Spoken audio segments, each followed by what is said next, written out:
മന്ദിരാപൂരിരുക്ഷത്ത് പിറക്കുന്നു ജനാർദ്ദനൻ. സർവത്ര ഗോവിന്ദനാമ സങ്കീർത്തനം ഗോവിന്ദ ഗോവിന്ദ. മഹാത്ഭുതൻ ബാലകനം ഭുജക്ഷണൻ ചതുർഭുജൻ ശംഖഗദായുധാന്വിതൻ ശ്രീവത്സജിഹ്നൻ ഗണശോഭികസ്തുവൻ പീതാംബരൻ സാന്ദ്രവയോധ സൗഭഗൻ.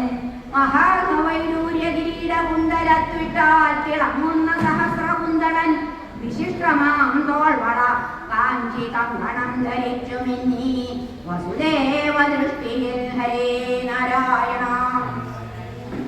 അത്യത്ഭുതത്താൽ വസുദേവർ കണ്ണിമച്ചിടാതെ നോക്കി ഹരിയെ സ്വപുത്രനെ കൃഷ്ണാവതാരോത്സവമത്തനായി വിജർക്കുടൻ കൊടുത്താൻ അയുധം പശുക്കളെ. സ്വകാന്തിയാൽ ഭാരത സൂരികാഗ്രഹം നിറഞ്ഞ സർവേശ്വരനുള്ള വൈഭവം അറിഞ്ഞുടൻ താൻ തലതാഴ്ത്തി നിന്നവൻ സ്തുതിച്ചു ഭക്ത്യാ ജഗഭീകൃതാഞ്ജലി ഹരേ നാരായണ. വസുദേവൻ പറഞ്ഞു, പ്രകൃത്യതീതനാം സാക്ഷാൽ പുരുഷോത്തമനാണു നീ. കേവലാനുഭവാനന്ദ സ്വരൂപൻ സർവസാക്ഷിയം ത്രിഗുണാത്മക വിശ്വം നീ രചിച്ചു നിന്റെ മായയാൽ ഹരേ. അതിൽ പ്രവേശിച്ചിടാതെ ഭാവിക്കൂ നീ പ്രവിഷ്ടനായി. പ്രത്യേക വീര്യങ്ങൾ മൂലം വേർപെട്ടും കൊണ്ടു നിൽക്കിലും ചേർന്നു നിൽക്കൂ വിഗതികൾ കൃപാലോ ഭവതിച്ഛയാൽ. സമുൽപ്പന്ന പ്രപഞ്ചത്തിൽ പ്രവിഷ്ടൻ പോൽ ജയിപ്പു നീ. കാരണത്വേന മുമ്പുള്ള വിരാട്ടിനില്ല നവ്യത. ഏവം ഭവാൻ ബുദ്ധ്യന്മേയൻ ഇന്ദ്രിയഗ്രാഹ്യൻ ഗുണാലെങ്കിലും അപ്രമേയൻ. സർവത്ര സർവാത്മക സർവസത്ത നീ അനാവൃതന്നില്ല നിനക്കകം പുറം. ആത്മാവിലെ ദൃശ്യഗുണങ്ങൾ വേറെയൊന്നാണെന്നു നണ്ണുന്നവനാണ് അപണ്ഡിതൻ.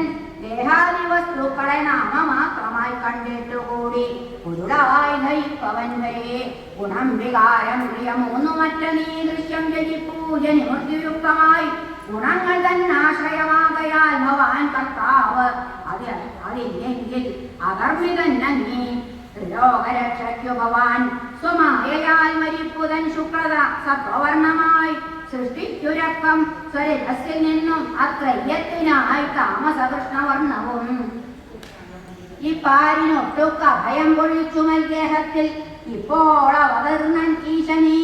പേരിന്നു രാജത്വമെഴുന്ന നിഷ്ഠുരവളാതയൊട്ടുക്കുഹനിച്ചിടും ദൃഢം ഇറക്കും അങ്ങന്റെ ഗൃഹത്തിൽ എന്നു കേട്ടെത്തി ഭവൽ ജ്യേഷ്ഠരെ നിഗ്രഹിച്ചവൻ.